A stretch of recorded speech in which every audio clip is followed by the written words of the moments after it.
sounds here.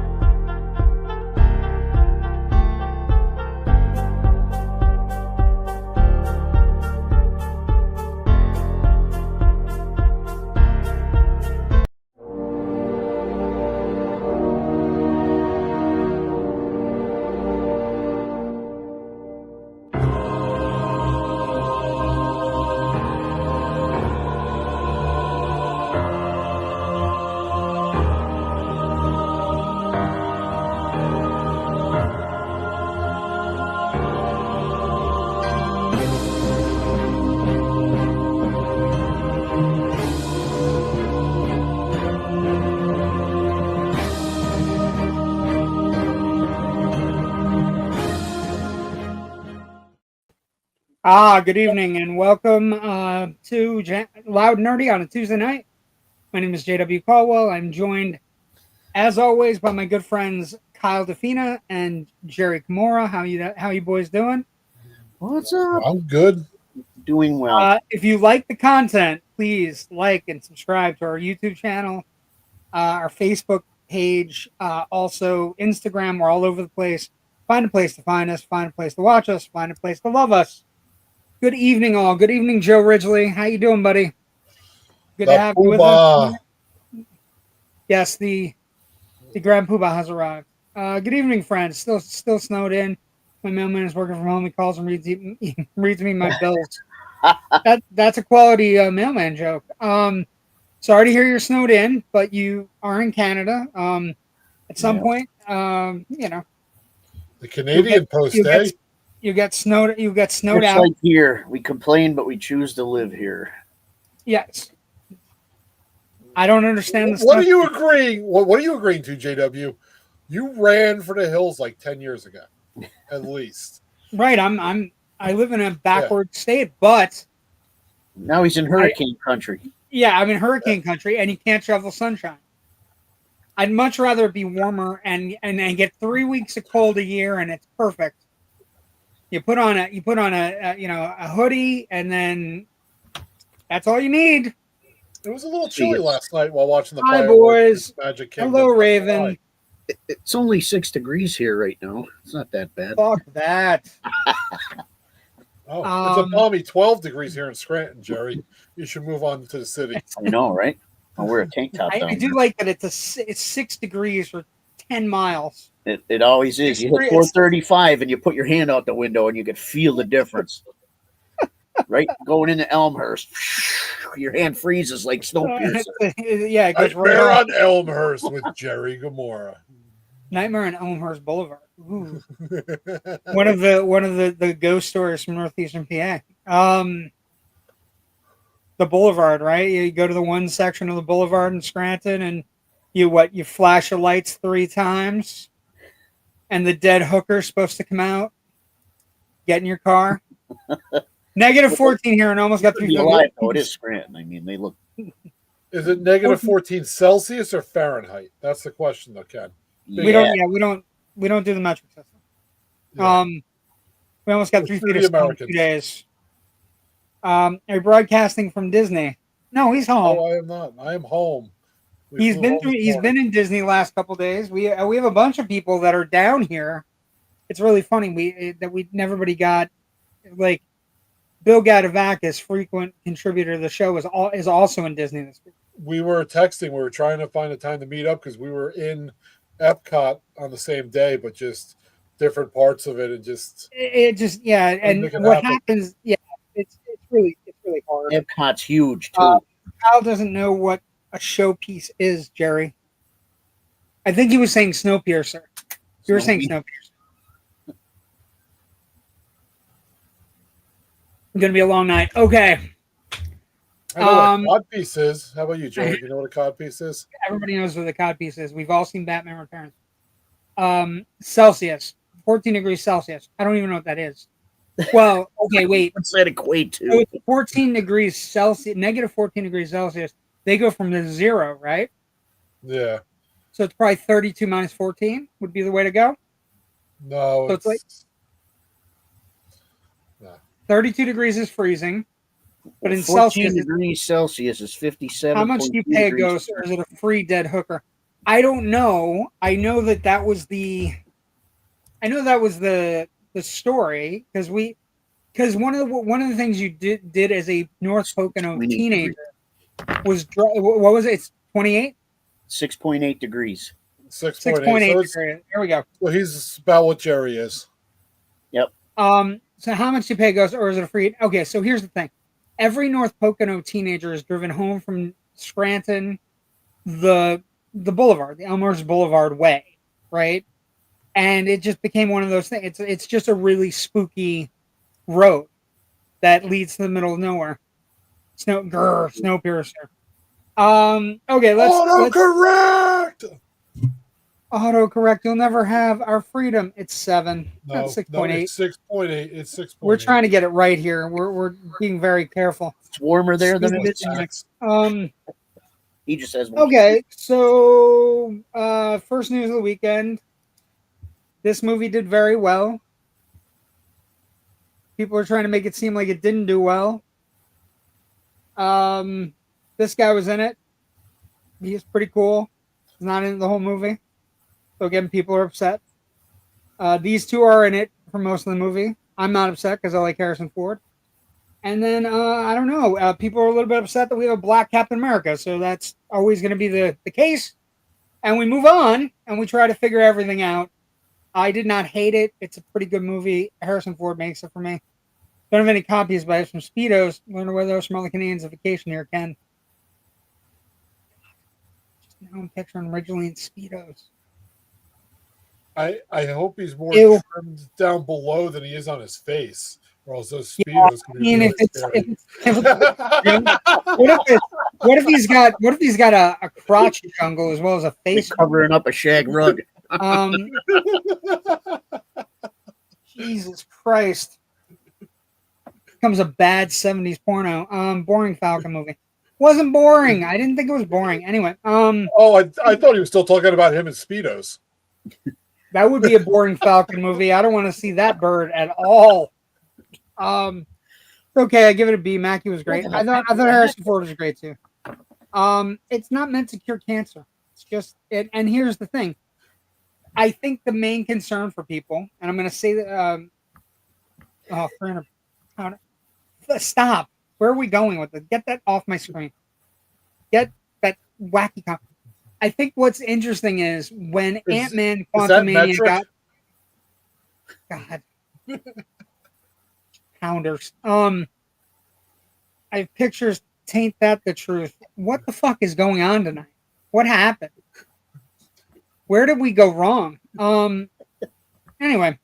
We took a left at Albuquerque. I think it's good. I think it's good. We took a left at Albuquerque, yes. I think it's good. It's fine. Exactly what it is. It's not. It's midline Marvel. The big Marvels are coming at the middle of the year. I was in the comic book, seen the TV show. Just feel like it should be Falcon.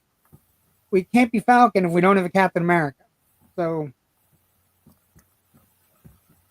he became Captain America in the comics too, Jasper.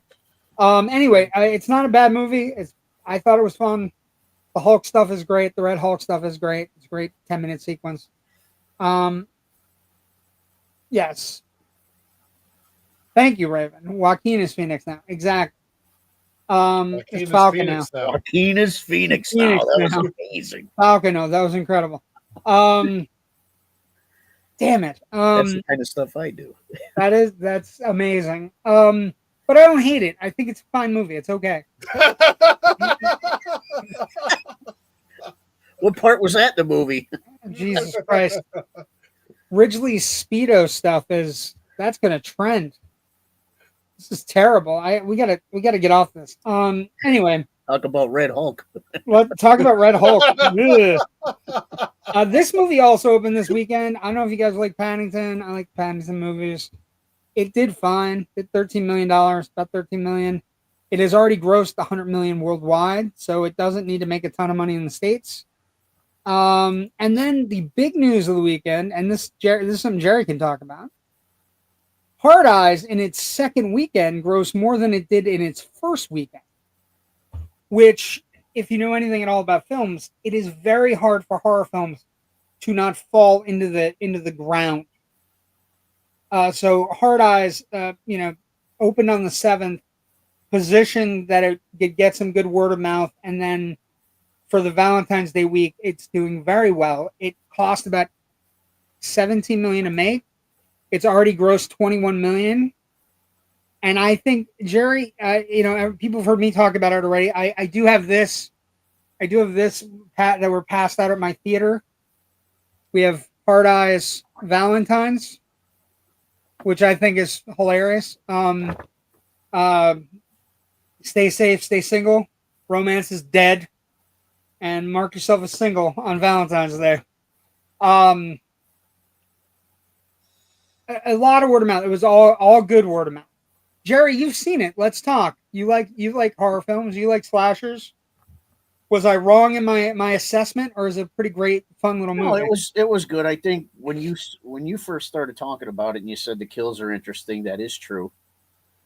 There's the tire iron is a pretty good tire one. iron's great. But I didn't mind the wine presser either.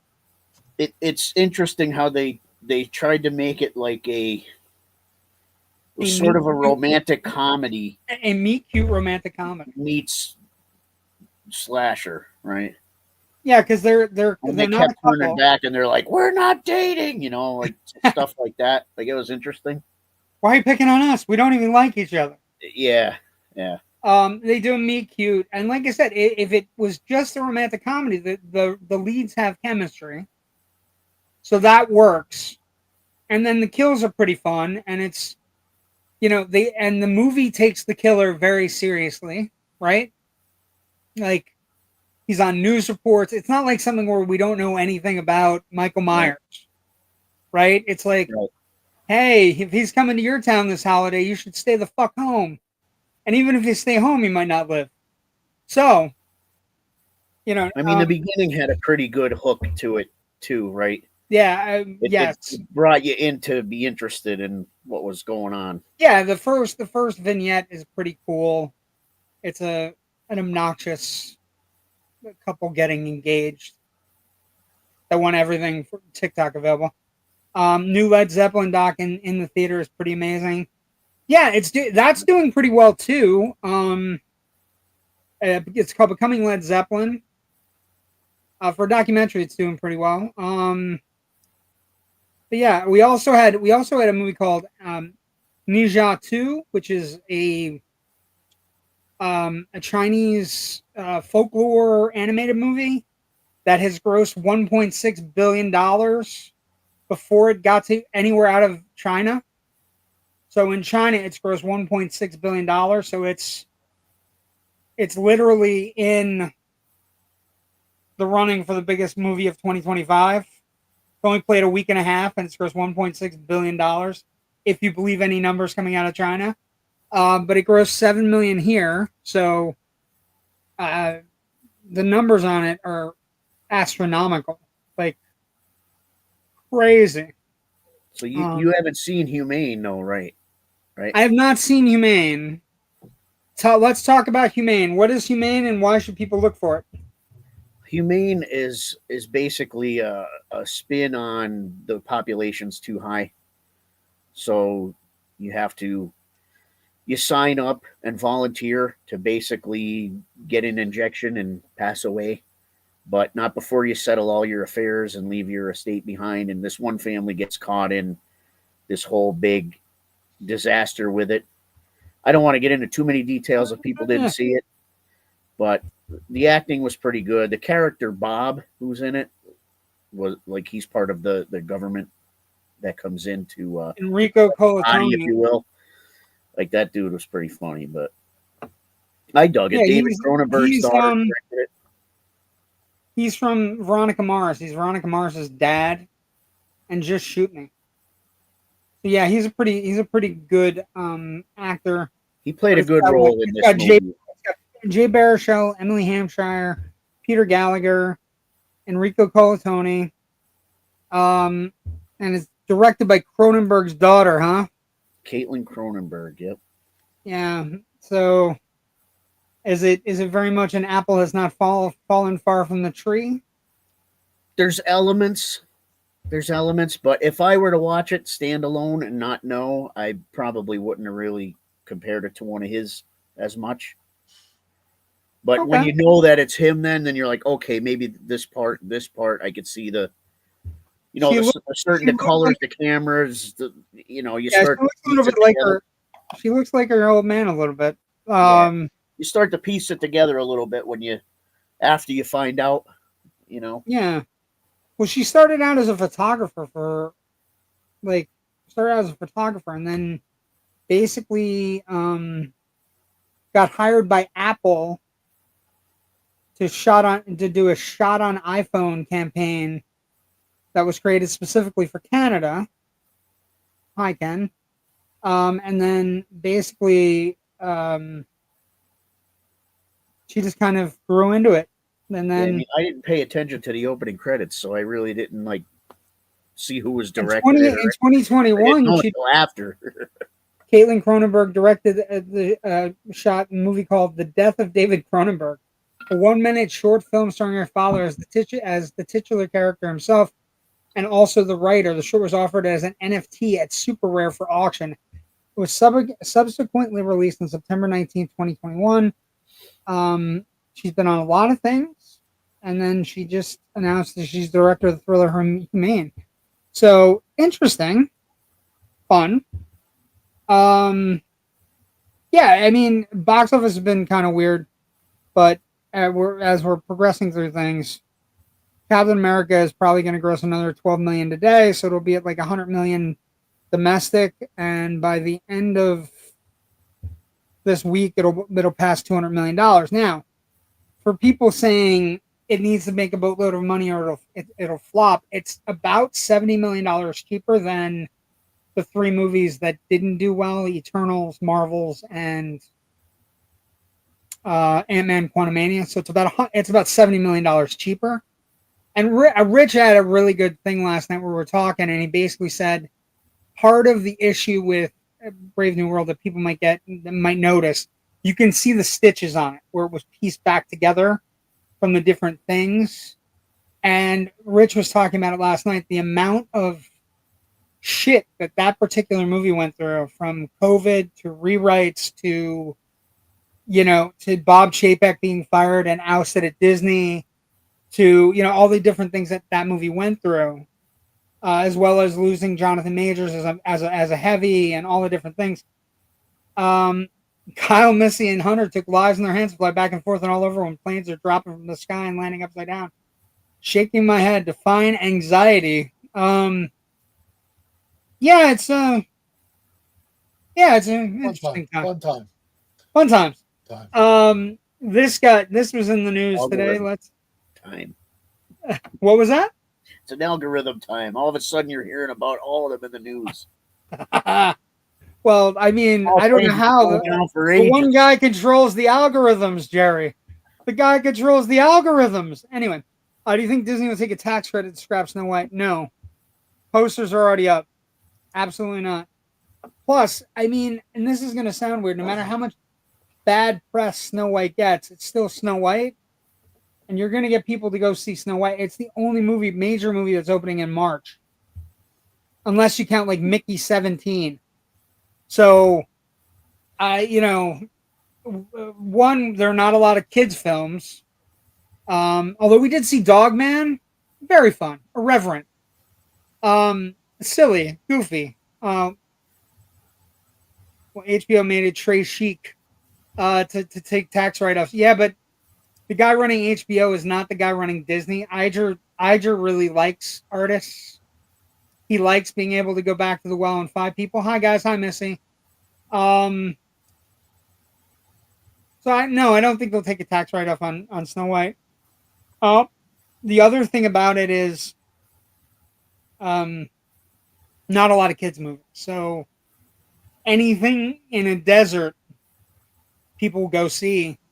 And I don't know what they're going to do with the dwarves or how they're going to work it. Or Mickey 17 should be decent. The comic was great. Yeah, it's the follow-up from the guy who did Parasite, so it has potential to be really good. We're starting to get screenings. Rich is going to see it on March 3rd. We do not have a Generation movie that night. So, but yeah, I mean, I don't know. Will Snow White do well? I don't think they're going to take a tax write-off. The guy running Disney is not the guy running HBO. I mean, we're still fucking hearing about Coyote versus Acme. We're still hearing about it. Hello, my gorgeous. You already said hello to me tonight, Raven. Jesus, you don't keep saying hello to me. She wasn't calling her best. Oh, are you taking that title, JW? That definitely no. I'm not getting involved, but she definitely wasn't calling you her bestie. This movie's making a lot of fun stuff coming up this week. Let's talk. They've announced that they are moving forward with the Goonies Part 2 or Goonies 2. Basically, it's been on again, off again for years, but Deadline and Variety and everybody reported a couple days ago that Goonies 2 is definitely going forward. There are rumors of a new Gremlins movie as well. Patsy Poincaroli has been hired for the script for Goonies. She created Still the King, the Billy Ray Cyrus series that ran for 26 episodes. She also directed 2012 Super Zeros, 2021's Old Henry with Tim Blake Nelson. I like that movie. Yeah, and she also recently helmed Greedy People, a 2024 movie with Joseph Gordon-Levitt. So, I mean, she, it does have a clear writer, and Spielberg is attached to produce. Although Spielberg is also working on something super secretive. I had a friend who was in for a gymnastics competition. They're filming in Jersey. No faith in a Goonies sequel being any good. Fair. Everything that made 80 movies great is severely lacking today. Here's the thing, though. A couple things we know. Well, I don't know. I don't know what you do with it. I mean, I'm skeptical too. I'm not going to lie. I mean, well, at this point, it's got to be the grandkids of the original Goonies. It can't even be their kids. No, it's got to be their kids. It can't be their grandkids. The Goonies are only, I don't know. The Goonies are in their 40s, right? Mostly Goonies. Oh, no, because they were teenagers in the. Yes. They're older than us. 80s. Yeah. They can't be older than. Hold on. Maybe they are. I don't know. Yeah. Let's get an age. Pick a Goonie. Let's find an age. Give me an age. Give me a Goonie. Well, Josh Brolin is definitely older than us. Well, are we going off of the actor's age or what they portrayed in the movie? Well, what they can portray now is where we're going. Corey Feldman. Wait a second. Brolin's 50. Wait a second. Brolin's 57. That's grandparent age. Feldman's got to be in his mid-50s at least. Let's see. Corey Feldman. Let's see. You say mid-50s? 53. Let's see. Kiwi Kwan. What age do we got on data? They're also 53. I guess it could be their kids then, technically. Mikey was 13. Okay. Sean Astin, American actor, also Rudy. He's also 53. So wait a second. So let's play this out. They're 53. If they have 10, 11, 12-year-old kids, they would have had kids in their 40s? Yeah. Maybe. But is it going to be kids, though? Nobody knows. I don't know. We don't know what we're getting. We just know we're getting. Is it going to be them? Well, I don't think it can be that. I'm pulling 12 for data. Well, depends on what the plot's about, I guess. Right. Right. I mean, it really, really depends on where we're going. And this has been an on again, off again thing. The other main thing that's a big kind of fork in the road that you can't trust is your secret hidden love affair. We know. Okay. A big hidden secret fork in the road. Yeah, the fork in the road. The big fork in the road is Richard Donner's passed away. You guys are already putting more thought into the new Goonies in the studio. Somebody's got to. I don't think so, JD. I think part of the reason it's never gotten made is they could never hit on a script. I think the bigger problem is not the cast or what they're going to do in the movie. I think the bigger problem is who directs this. I need an 85-year-old sloth. Because Richard Donner is not alive anymore. And Richard Donner was the key to the Goonies. He was able to get great kid performances, because I did a rewatch. We watched it for Generation Movie, and the kid performances are really good. You know what I mean? So I don't know what you do. Maybe you do a thing where, the kids find out that their parents found a pirate treasure ship or something. I don't know. I always felt that the end of the Goonies was okay also, because theoretically the ship goes out to sea, but the kids should have access to that ship, right? And the rest of the fucking treasure. They can't call him One-Eye Willie these days.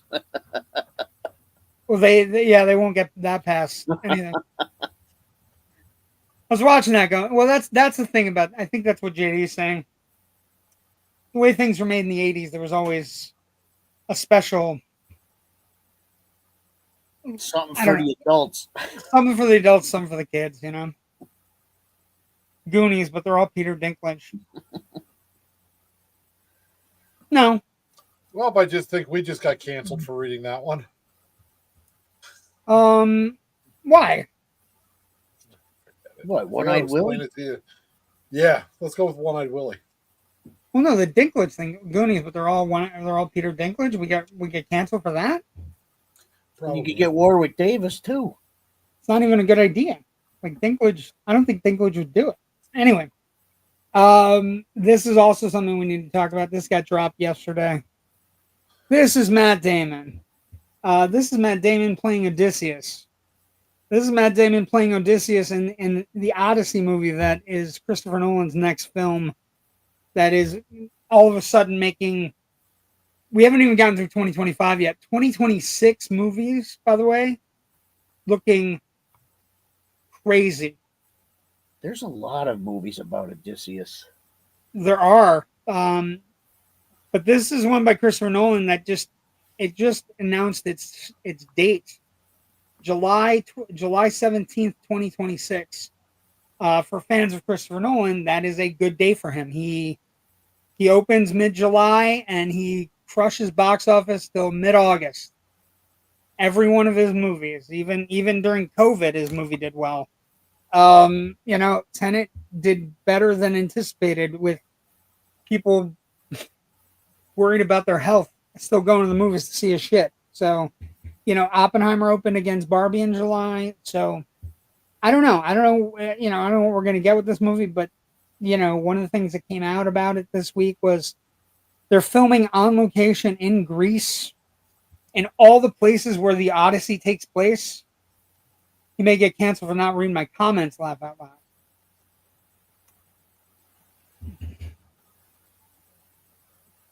Yeah, I'm still not reading it.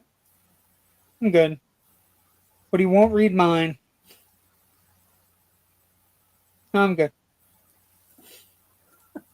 Besides, Jerry read it. I don't need... Yeah. Jerry read it. You can't say One-Eye Willie anymore? I think you can say One-Eyed Willie. I said it. Mm-hmm. So I want to read Joe's comment. Now it's like a power gig. I like the Armand Assante version. That was pretty good. Yeah, that was in 97. That was the last time there was a big one done. Stop putting it. Just let it go. It's over. Time has passed. The Odyssey. I had to sit on the Frozen ride. I don't want to hear Let It Go. Let it go. No. Frozen ride's nice. It's pleasant. Do you want to help him with the One-Eyed Willie? No, I don't. No? Crash, loud and nerdy. But 2026 now is all of a sudden very busy. Ready? Here, I'm going to run it through. Super Mario Brothers 3 or 2, Another Mummy, Avengers Doomsday in May, Mandalorian and Grogu in May, Masters of the Universe in June, Disclosure in June, Toy Story 5 in June, Supergirl Woman of Tomorrow in June, Untitled Steven Spielberg movie in June, Minions 3, Moana, a Moana live action, The Odyssey, and then July 24th is the new Spider-Man movie, Spider-Man 4, whatever that is. Jerry didn't read it. They're doing a He-Man movie, huh? They are doing a He-Man movie as well. So who's going to play that part? hold on, I got a picture of him for you.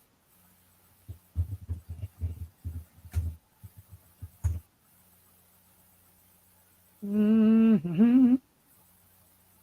Give me a second.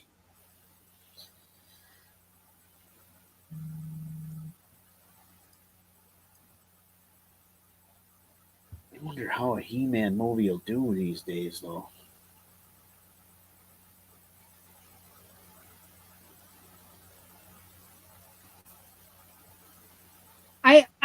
It depends on what they do with it.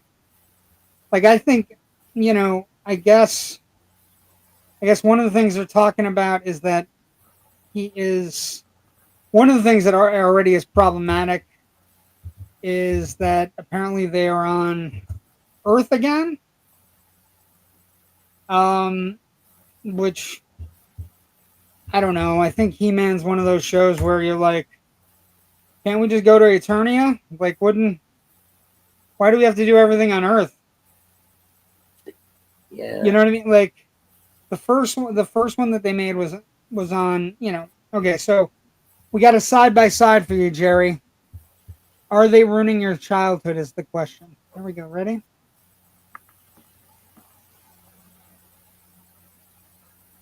Kid's name is Nicholas Galantine. And he's been in a lot of things that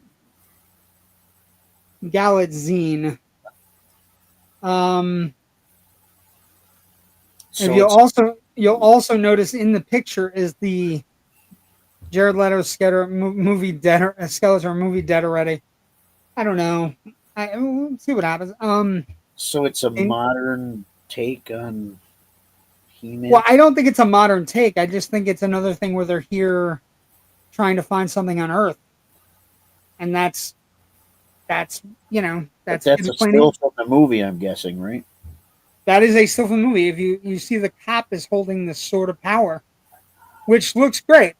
You know what I mean? Like, I don't know. They just gave him a regular pink button-down shirt. The JC Penney special.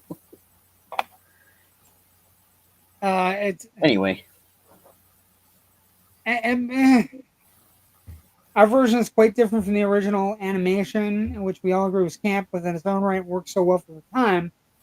It's exciting to do something that will have a nostalgia element as well as hopefully attract a bunch of new fans. The choice to go for modern day is undoubtedly intriguing and a bit of a head scratcher, but it may be precisely what the story franchise needs to drag it into the 21st century. Apparently, they are going, whatever. Gremlins might be interesting. Right? Kevin Smith did the Netflix ones, the cartoons that were on Netflix. Yeah, this is a different production company. This is not Kevin Smith. It's for Amazon. Oh, wait, it originally was being pitched by Netflix. It's since been picked up by Amazon and has playing. Idris Elba's playing Man at Arms. Jared Leto as Skeletor. Alison Brie as Evil Lynn, and Marina Baccarin as the Sorceress. Travis Knight, the director of Bumblebee and Kubo and the Two Strings, will take the helm. Those two movies are pretty good. Bumblebee and Kubo and the Two Strings. Adam was sent to this bed when he comes of age. He goes to return, and most of the story is there. Okay. See, I read that one for you, Joe. Did his homeworld blow up? Sounds like I don't know. I enjoyed the Smith. It sounds like the Superman origin story. Like it sounds like he discovered One Eye Willie. Just saying.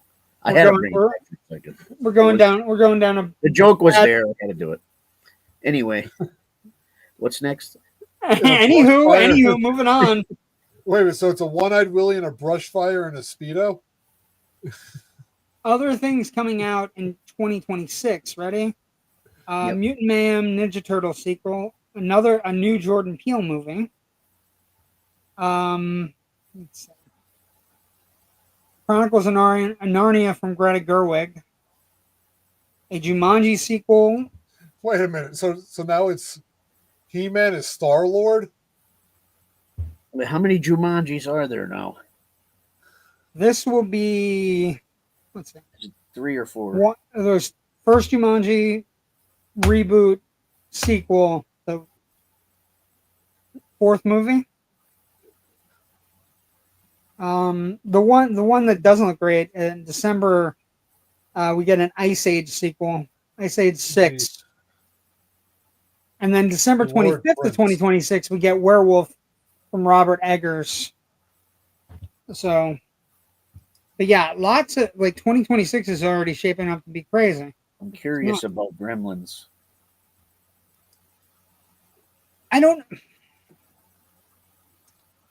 The animation style of Mutant Mayhem is pretty good actually, and they did a really good job with getting the characters right, getting the personality of the turtles right. So I like that.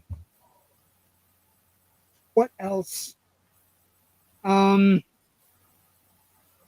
do you want to talk about your what you found from your asking people about streamers? Let's give you a segment tonight. Let's.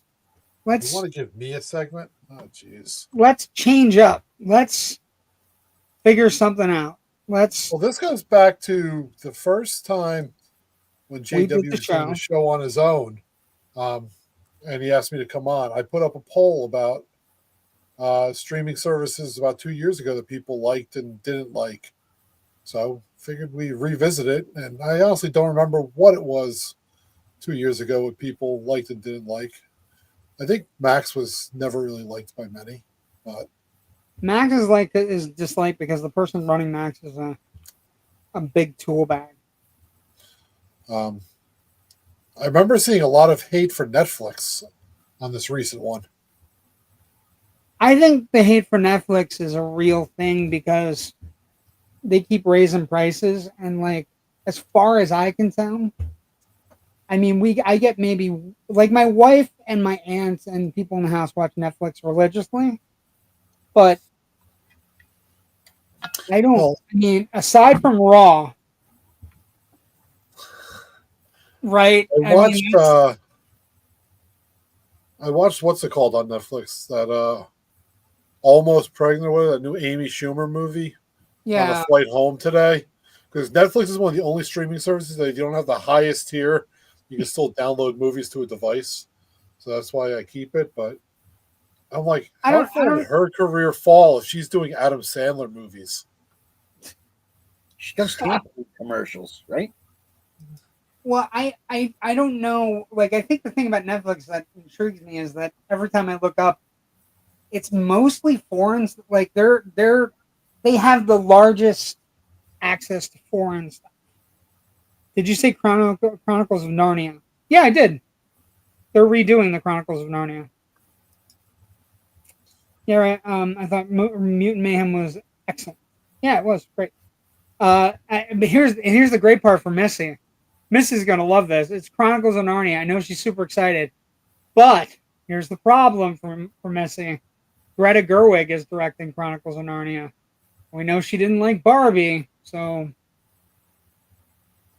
Greta Gerwig can punch her own ticket now because she has $1 billion movie, and the ticket she's punched is Narnia. So, see what happens. Actually, everyone's favorite streaming service was YouTube, according to this poll. Makes sense. Interesting. I put in a thing for Apple. I think if you go onto Apple at any given moment, you can find something good to watch.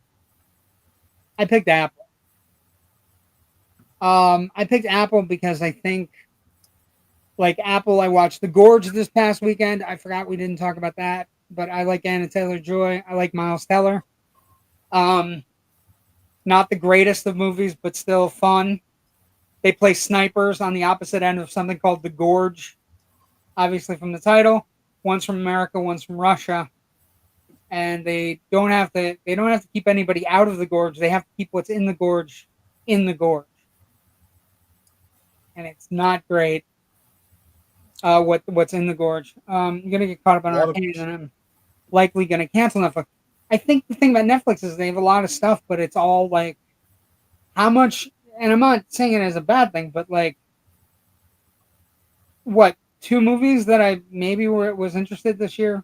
Beverly Hills Cop 4, right? I mean, they're always raising prices. Everything gets canceled after 2 seasons. Not everything. You have to be a super big hit like Stranger Things. I think that's also everybody's waiting for. I think everybody's waiting for the next Stranger Things. You know what I mean? They're always hoping that they're going to find it, and then usually you fall in love with the show, and then Netflix immediately cancels it. You know, so I don't know. I know everybody was watching the 3 Body Problem, and then everybody was like, they might cancel that because it didn't do well enough for what they were thinking. You know, we're redoing it. What do you want to know? Greta Gerwig is directing. Comes out in 2026. So Netflix to send me Kung Fu Panda on DVD. That would be an interesting movie, though. Kung Fu Panda. Besides Netflix, though, a lot of the hate was on Peacock's interface. Peacock's interface is bad, but again, Peacock for me, if you're a WWE fan, Peacock, it's a no-brainer to spend $11 for every pay-per-view that I used to spend $50 for. 44. Adventures of Neighborhood Spider-Man is pretty good. They made a bold choice. Because Norman Osborn hanging over the premises is always interesting. That's because Seth Rogen's heading Teenage Mutant Ninja Turtles, just smokes and watches the old cartoons for inspiration. Yeah, I think when JD was talking earlier about not getting the 80s reboots right, I think we have 80s reboots that have worked, right? Ghostbusters Afterlife worked. So I mean, there are things that work reboot wise. You just have to get all the ducks lined up. Like, are we all doing all of the Chronicles? I would say Missy. Yeah, I mean that London has to do them because they're British. But I would say it really depends on how well it does. Now, Gerwig has a real interesting contract in place with Netflix. I think it is on Netflix. But she has a real interesting thing in place where her movie has to get released to theaters. So,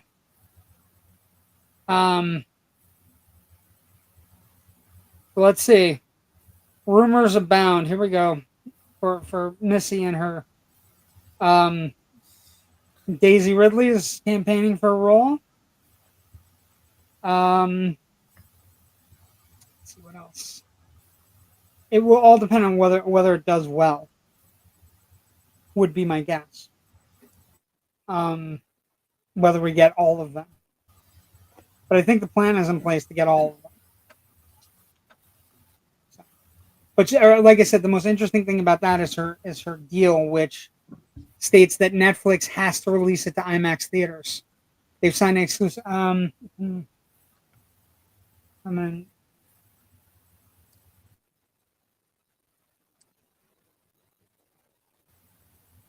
That was the sequel. That wasn't Afterlife. Afterlife was better than the sequel, than Frozen Empire, obviously. Okay. Can we go back to Missy's? Oh wait, you'll read Missy's but not Joe's. You see where you rank, Melissa? You're good on the show. Okay. Sure. I just want to read it. I don't know that they're going to pump it out quicker. Gerwig is in demand. So she's overseeing the first one. First one will be out in 2026. No, you want to know what they didn't pump out quick enough? Was the Cobra Kai's, because all the kids in that show are like almost 30 now. Well, that's one of the few Netflix things that's lasted a long time. But it didn't even start on Netflix. It started on YouTube. And then when Right, the but crossover eventually, happened, yeah.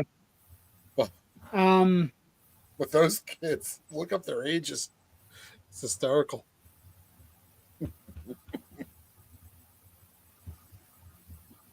Yeah, they just had the after party, the end of that. Yeah.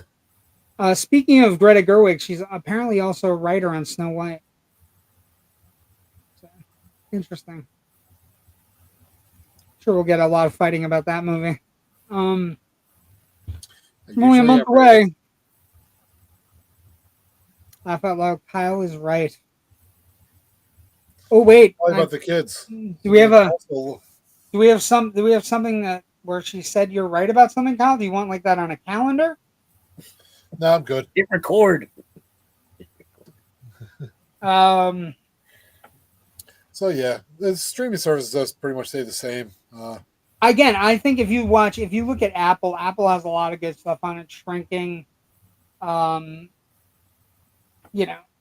few other things that are quality shows. They did a Presumed Innocent reboot that was pretty great with Jake Gyllenhaal. So that was over the summer. Kyle, did you get any Funko Pops on your trip? No. No Pops? Did you get anything cool? My wife got a nice new little Grogu backpack. And I had my fill of turkey legs while in Disney, which you have to have. So, but yeah, nothing cool for me. I mean, I do have my Alexa here that's in the shape of an R2. Woo. I have an R2 from Disney too. It's technically my kids, but it's down here. it's yours now. You've claimed it. Basically. And I've got the lightsaber, the two-sided lightsaber we had to build for. On Apple, is the Batman cartoon any good? Yes. Yes. It's damn good. Why is Max giving away all the DC cartoons? They're fucking idiots. Yeah. I think Max has gone downhill the steepest. Wrong chat. Fuck. About you being right?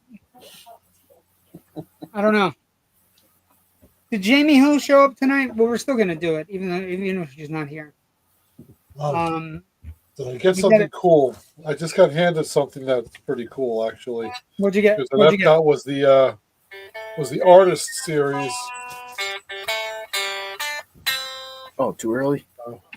It's not going to show up because of the green screen, but okay. You got like a cool Beauty and the Beast poster. Yeah, what is it, poster? One of the artists. Yes, postcard size was drawn by one of the artists that they had there. So that was pretty nice. Neat. If she's here, she's not. Doesn't matter. Part of our network. Happy birthday, Jamie Hill. We appreciate you. Stay out of trouble. What else? About time. You know what? Hold on. Give me 1 second. Talk amongst yourselves. The French Revolution was neither French nor a revolution. What? I got to go on the Guardians of the Galaxy roller coaster for a second time, and it is just so much fun. If you go to Epcot, you got to do the Guardians roller coaster. It's a blast. Did you guys do any watching of the Saturday Night Live 50th anniversary or no? You seen any clips? Anything? No. Couple highlights. It was very fast. Yeah. So we had a sighting of Jack Nicholson, which we haven't had in a long time. He's been out of circulation. I don't know if he if they rebooted him or whatever, but he's right there. Like, please tell me it was like just a quick cut to him. He's like, "Here's Johnny," and then left. No, he introduced a segment, and then I think he introduced this segment. He introduced Adam Sandler's segment, which ended up being the only in memoriam kind of thing of the night, because Sandler was talking about all the different things about being on Saturday Night Live, and then he looked like a walking corpse. He's an old guy, like Gene Hackman now too, technically. Yeah, Hackman looks really sick. But SNL 50th anniversary, pretty good. There's some great segments out there. Eddie Murphy, Sandler song was really good. And because it hit on at the near the end, it started doing how many seasons major cast members had. And so eventually got to the point where it was like Phil Hartman had 6 and Farley had 5, and like, so people started, getting nostalgic, Belushi and, all the different things. There was Eddie Murphy was in 2 sketches, and he murdered them. He absolutely murdered them. The sketch with Black Jeopardy is getting all the talk because of Tom Hanks playing a MAGA contestant that was on the show a few years back. But Eddie Murphy started the Black Jeopardy episode as Tracy Morgan, next to Tracy Morgan. So Tracy Morgan was playing a character that was doing the show, and Eddie Murphy was playing Tracy Morgan on Black Jeopardy. And he was doing Tracy Morgan perfectly. And then they did a Scared Straight segment with Kenan Thompson, Jason Sudeikis, Eddie Murphy, and Will Ferrell. That was fucking batshit insane. Where they eventually talk about movies, and they're like, I think, and they're trying to scare the kids straight, or shoplifters or whatever, and they get really aggressive. And Will Ferrell came out in fucking shorts that were up to his dick, like very close. And he couldn't, like, he was watching lines. It was fucked up. It was crazy. But Eddie Murphy was really good. Brother's funny too. What was that? Charlie Murphy's pretty funny too, though.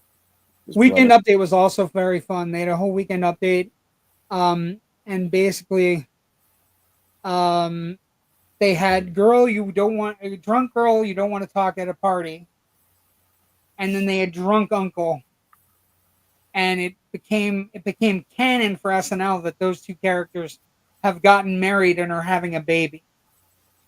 So, and drunk uncle was hilarious. Like, he started going through like, yeah, I'm not land shark, and I'm not cheeseburger, and like Colin Jost is like, oh, you mean like the 70s skit? He goes, no, I lost 4 cheeseburgers. And then he, like, I guess he ripped Colin Jost his shirt, and he's like, I ripped your shirt, and he was acting like a drunk person who breaks your stuff. I think it was funny. Tom Hanks has been playing Dave for years now. He's the only white person that goes on Black Jeopardy. So it is what it is. What else? So let's go to Jerry's basement. It's been a weird night. We got going on Speedos and stuff, and it just kind of Hercules. He did Hercules, because they were talking about the Nutty Professor. It was pretty funny. Speedos and Brazilian waxes in Narnia. Oh my! Yes. Well, the movie of the night goes along with it all, kind of. So, Jerry, what is the movie that we were talking about? Hold on. Give me 1 second. Stop. Don't say it yet. God damn it. I had the fucking images and now they're gone. What's the movie, Jerry? Well, he's trying this, Jerry. Where can this movie be found first? This movie can be found on YouTube. On YouTube? The free version of YouTube? Yes. With very limited commercial interruptions? Yes. You mean the number 1 thing in our poll? The number 1 thing on our poll. Have we bought you enough time yet, JW? Jesus. No.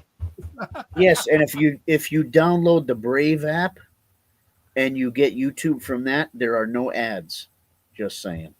Do you have to be brave to download this? You get the Brave app, and and YouTube It has sounds no like ads. something Jerry. It sounds like something Jerry got from China.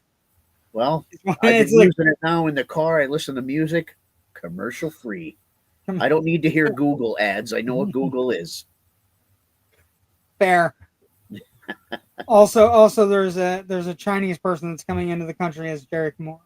Our ads are gonna be on our caskets by the time all is said and done. I'm tired of ads. I look. I think ads are a good way to pay for a funeral, aren't they? Okay, I'm almost done. Hold on, Jerry. New business stream that just got invented here tonight, folks. Can't afford to bury your loved ones? Let us support it. Just put Joe's Garage on the inside of his casket. It'll look like a NASCAR. The casket will look like a NASCAR. I mean, it would actually work, right? I mean, it would work if you have to do targeted ads. It'd be like you would have to. I'm sorry, it's gotten out of hand. That's sponsored by Pennzoil. If they're getting cremated, no, it wouldn't be. It wouldn't be national ads. It would have to be like. It would have to be like if a fat guy dies in Scranton, it would be like this. This is his diabetic coma was brought to you by National Bakery. I am feeling really attacked right now. National Bakery. I'm just saying, you could tie in all the different things. When you need to cremate your loved ones, use only the finest wood chips from Jack Daniels. No, it would have. You guys are going national. It would have to be local. Fair enough. The Grand Poobah has spoken. Jerry, what's the movie? I'm ready. The movie is Hunk. 1987. This is a 1987 movie written and directed by Lawrence Bassoff. It stars John Allen Nelson, Steve Levitt, and the amazing James Coco. And box office to date, $1.7 million.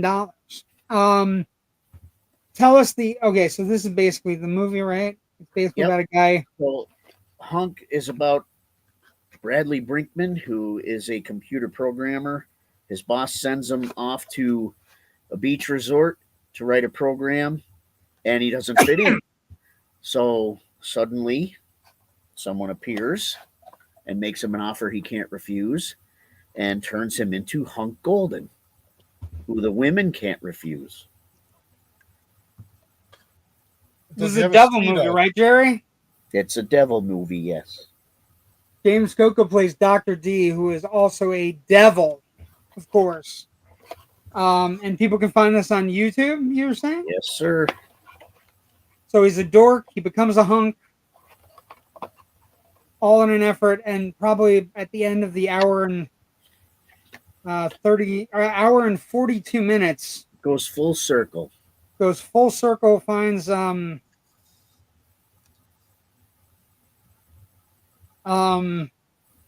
interesting. James Coco. Just so we're clear, James Coco, one of the great comic actors of the '80s, and just so you know, this is James Coco's last film. So James Coco was in tons of movies, tons of shows. Yes, Jasper, that's Beta. That is Beta. Yes, sir. Jerry is the master Beta. Who's a Beta? What? It's a Beta tape. I've actually seen this movie. Look at that, Beta. Higher quality than VHS. Okay. Good. You got the one-eyed Willie on Beta? Well, no, but it's kind of a romantic movie for Valentine's Day. It works. Surprised you didn't pick My Bloody Valentine, which is one of the greatest things ever made. It's so fucking bleak. Such a bleak fucking horror film. Okay. Kyle, are you leaving? You're gonna stick around? You don't know? Hang out. Why not? Twilight Zone Redux. Tonight's episode. I don't know. I don't know about this one. I don't ever really bitch or complain about Twilight Zone episodes, but this one was, the writing on this one was all over the place. Tonight's episode is called The Trouble with Templeton. This is Mr. The rating on Hunk there, Jerry. What's the rating on Hunk? R. Is Actually, it it says PG. It's PG on the box. It is PG, so it's not quite It's 80s PG.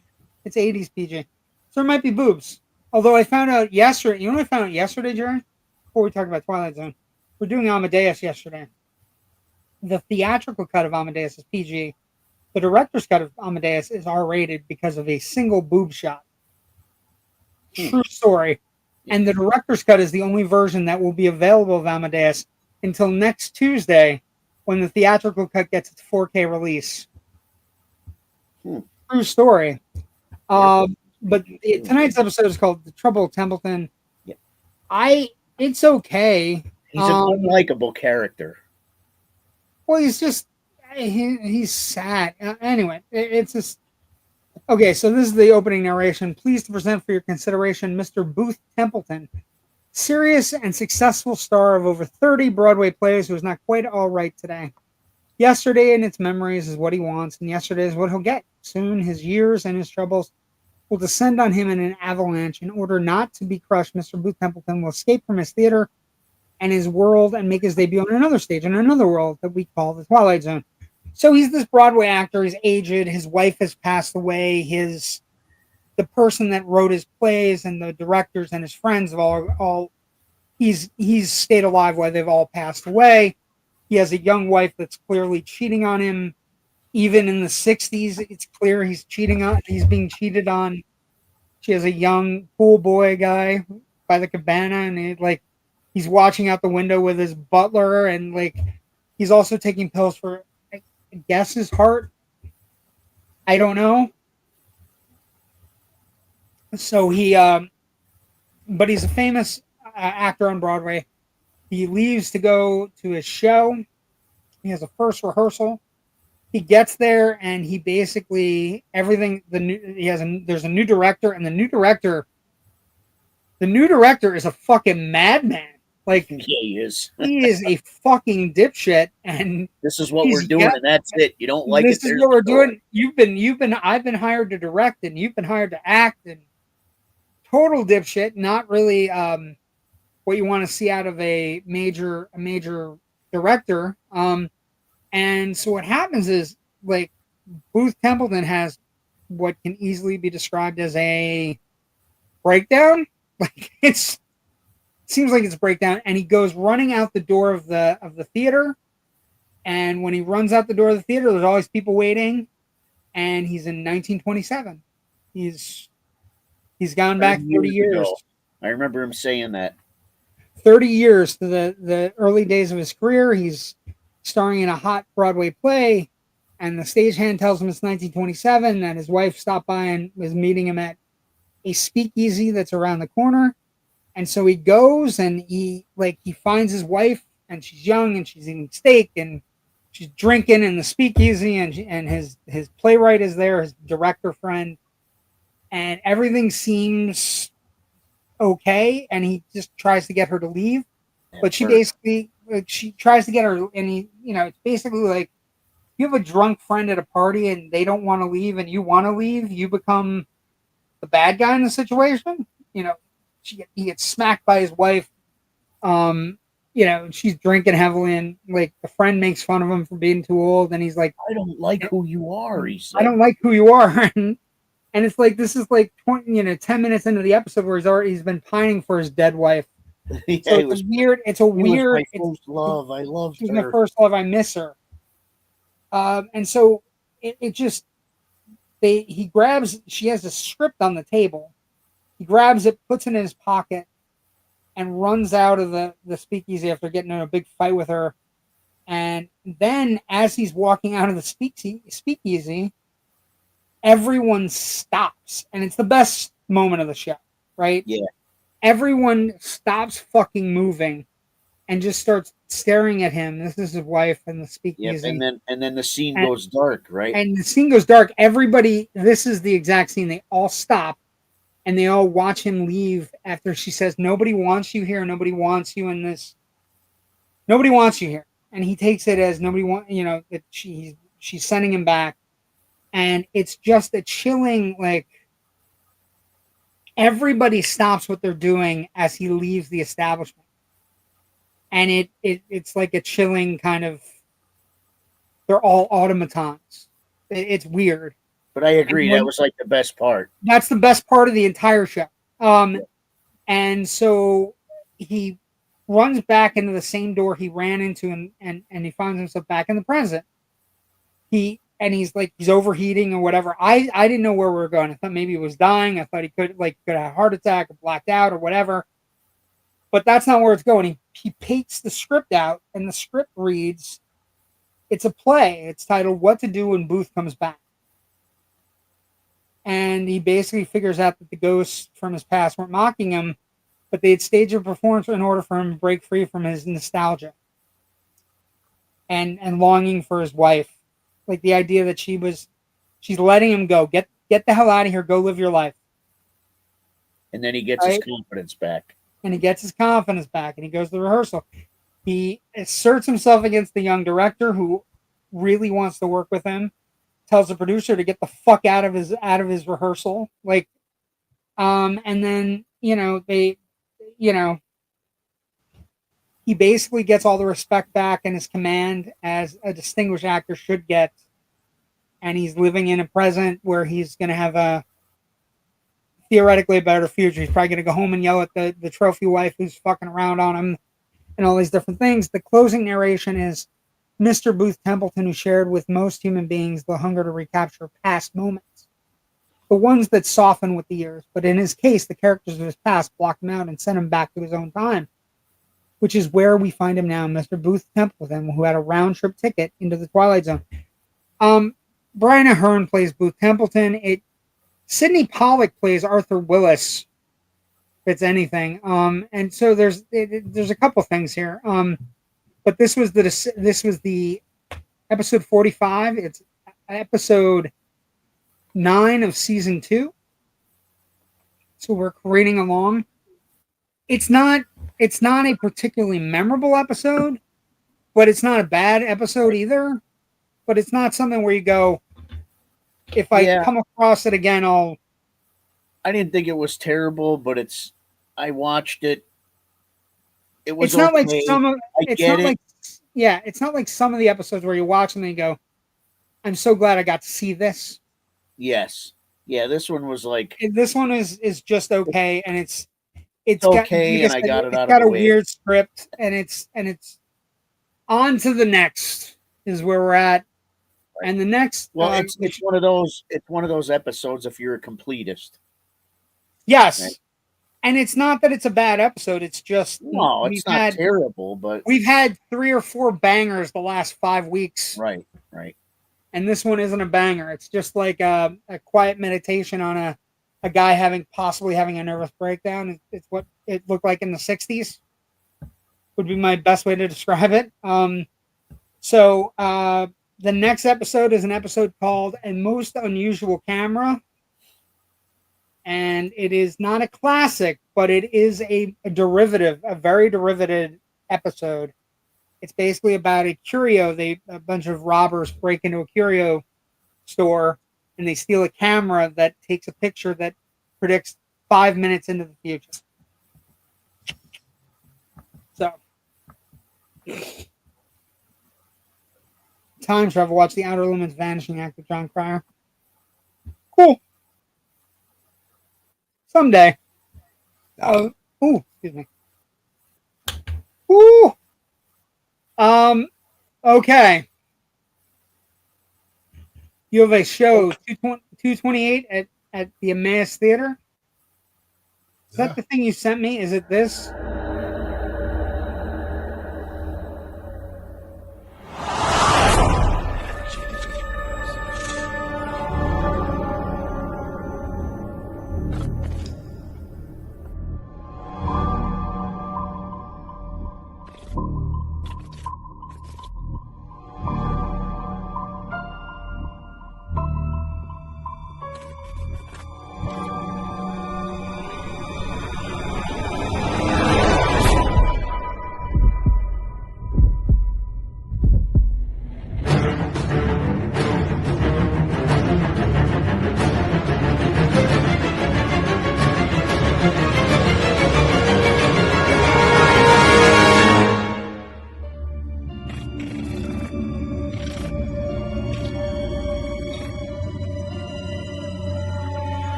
That pretty much sums it up.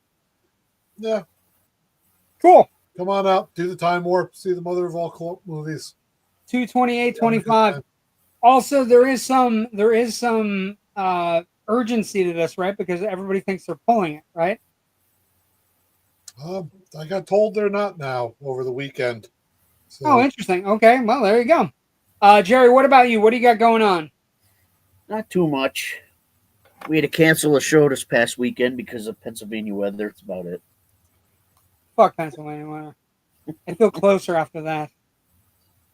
I'm glad we could all do the time warp on the show tonight. Where can people find the band stuff, Jerry? What do you got? Is the show getting rescheduled or no? You could find our music. Our music is streaming everywhere, so you could find Slapjaw everywhere.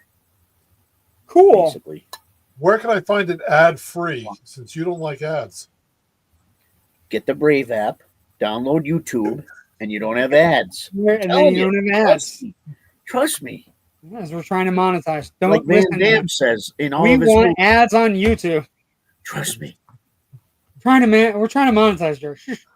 Some of us don't have 1.7 million hits. Okay, you can find me, JW the Movie Guy, on Facebook, Twitter, Instagram, Threads, Blue Sky, all those different places. And you can also find me on Monday nights with my good friend Rich Dries on Generation Movie. This week, guys, we end our Oscar Decade Cavalcade, which is what we do every year for the Oscars, because the Oscars are coming up on March 3rd.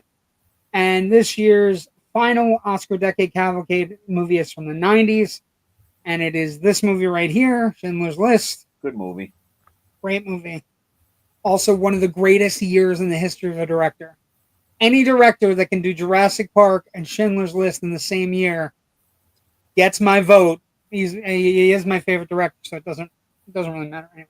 But where can we find your comments, Joe? No idea what that means.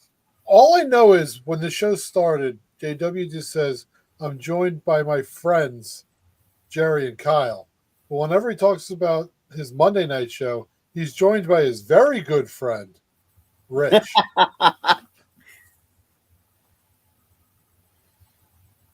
This is like reading the Joe Ridgely comments. It's not, there's nothing to this. This is just like Joe Speedo. There's nothing to it. There's nothing to it. Just like a Canadian Quebecer visiting Florida.